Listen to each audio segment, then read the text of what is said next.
Welcome back, everybody.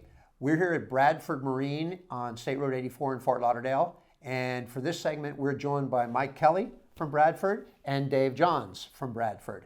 And the purpose of our discussion in this segment is to bring to light what's changed in the shipyard industry over the course of the last several years. Let's call it 50 years.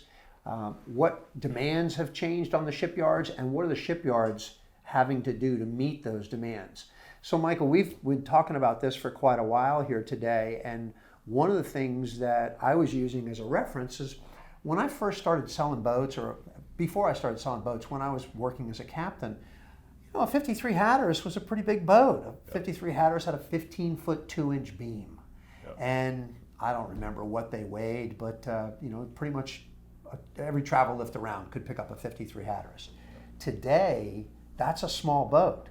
What have we had to do in the shipyards to accommodate the changes in the boating public and the way people are using their boats today?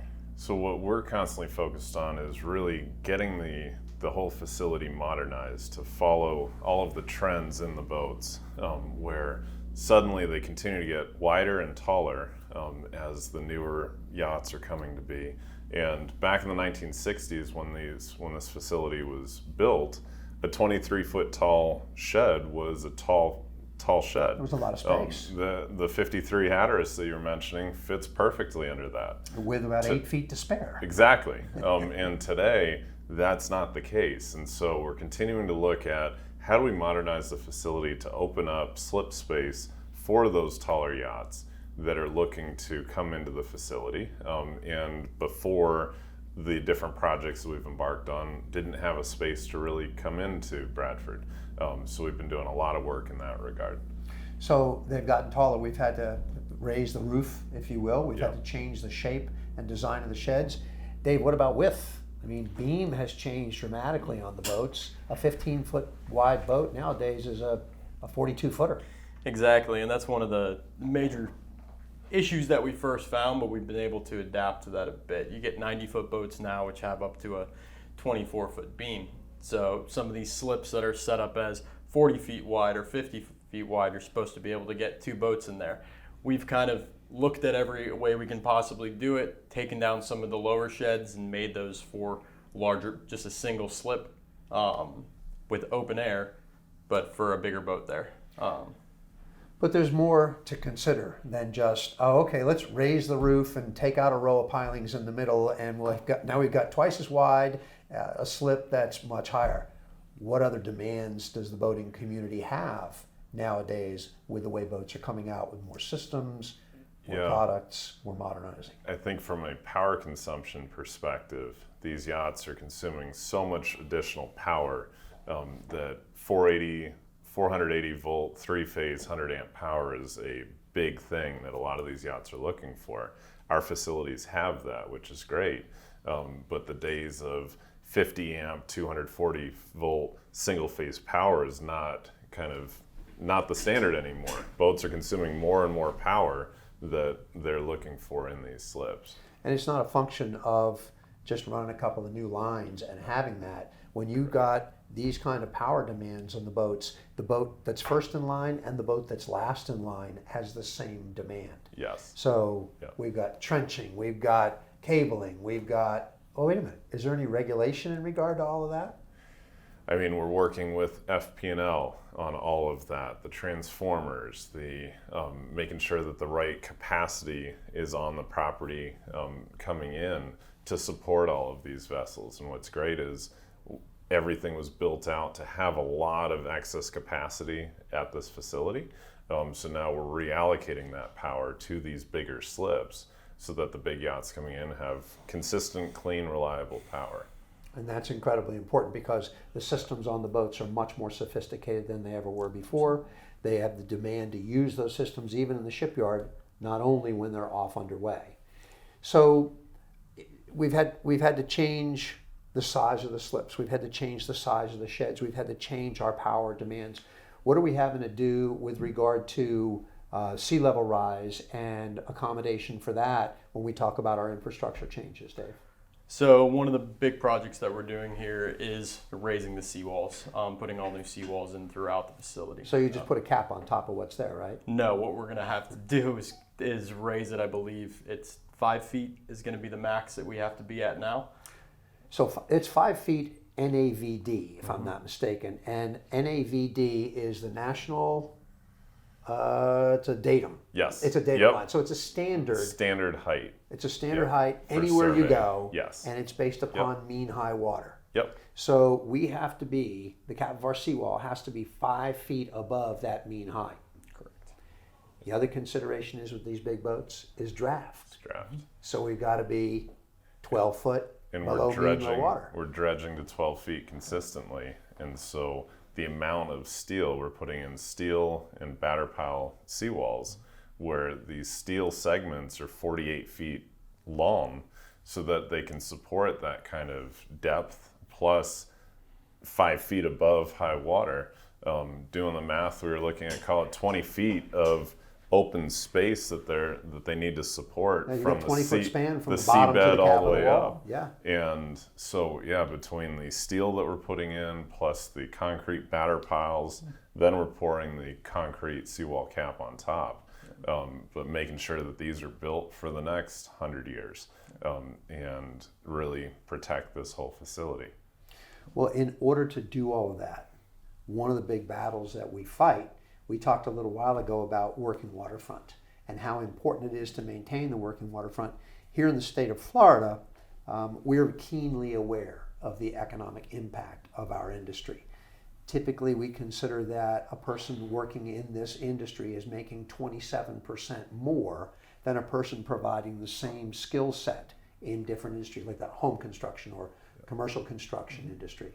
What challenges do you guys face when it comes to permitting for all of this? In terms of permitting, we're working with every different governmental agency. And since we're on the waterfront, all of the environmental agencies are very heavily involved. And that's been a big challenge, is just working through the amount of time that it takes to get these projects off the ground. Because you're working with Army Corps of Engineers, Florida Department of Environmental Protection, Broward County, Town of Davie, all of the different agencies that are all protecting the waterfront, which is fantastic. But it is definitely a big hurdle to get these projects off the ground because there's a lot of different components that you need to work through there. And they all have to work together. Yes. So that's an occupation in itself, just navigating all of the legal aspects of how do we bring a yard up to today's standards and in compliance to do that. So speaking of compliance, we used to haul a boat out of the water, pull it up into straps. The guys would run underneath it with a pressure washer, clean everything off of it. We still do it that way? No, we have a full health, safety, and environmental department as part of Bradford Marine that's focused on all of our employees' health and safety. And we have full suits that our team is wearing. We're making sure that we're not pressure washing any of the hard metals that are in the bottom paints, especially in the past, that those aren't going back into the water, that we are containing all of that it's getting treated, any of the toxic materials are being handled from an environmental perspective and disposed of, but also making sure that our team, as they're applying bottom paint and other paint products and you name it, that we have the PPE for each employee to protect their health. So the whole environment has changed, not just in the materials that we're using, but there's more of a focus today on the health and safety of the people that are the integral component that make the whole thing work. It used to not be looked at in that same way. People that worked at the boatyard, it was the risks of doing the job. Yeah. But today we see that they've got a whole lot better program in place. One of the burning questions that always comes from the community is, man, how come it's so expensive these days?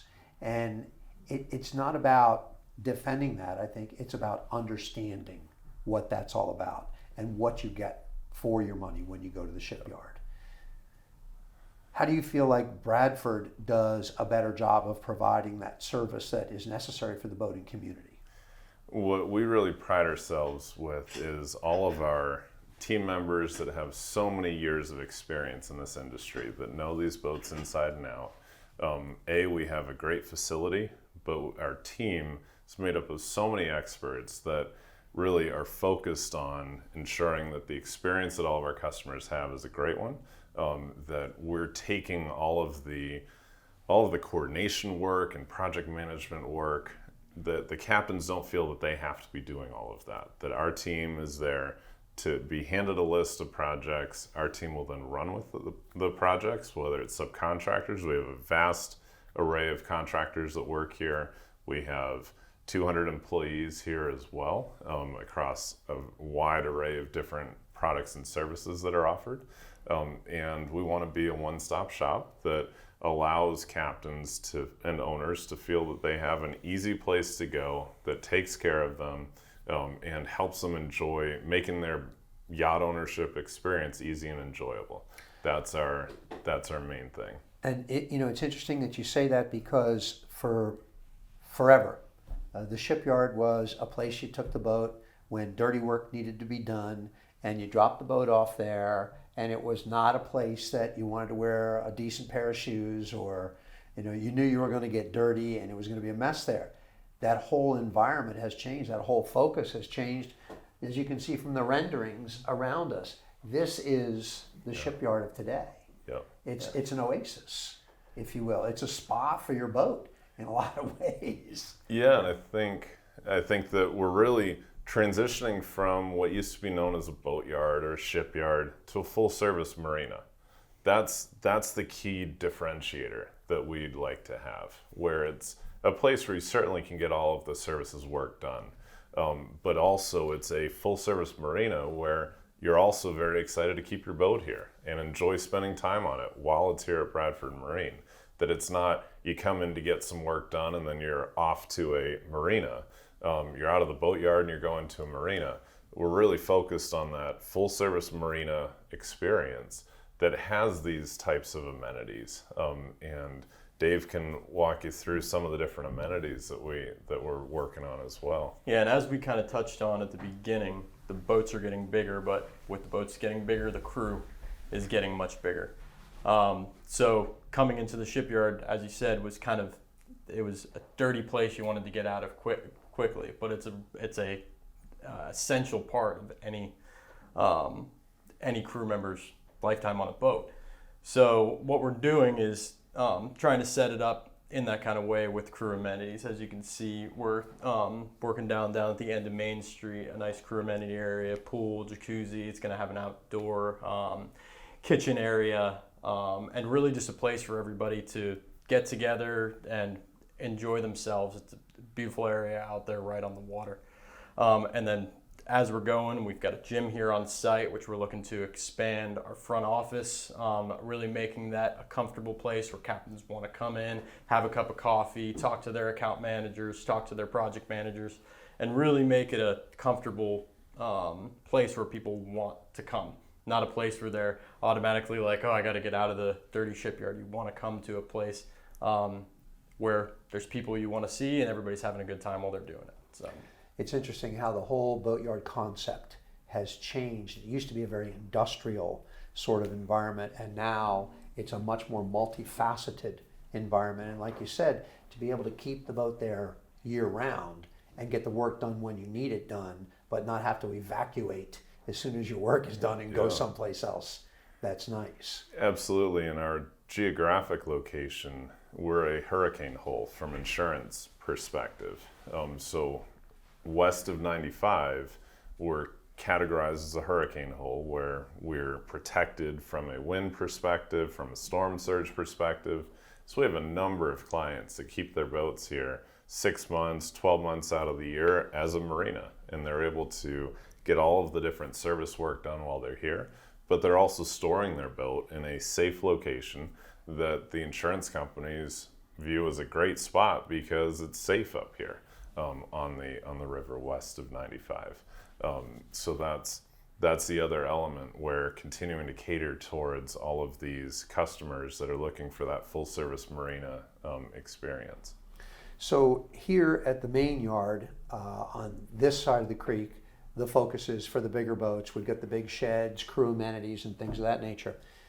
You guys also, not too long ago, made an acquisition on the other side of the creek to accommodate the smaller boats, the 40, 50, 60, 70 foot boats. That is a vast majority of what the IYBA membership sells. What have you had to do in that facility to accommodate the change in boats today?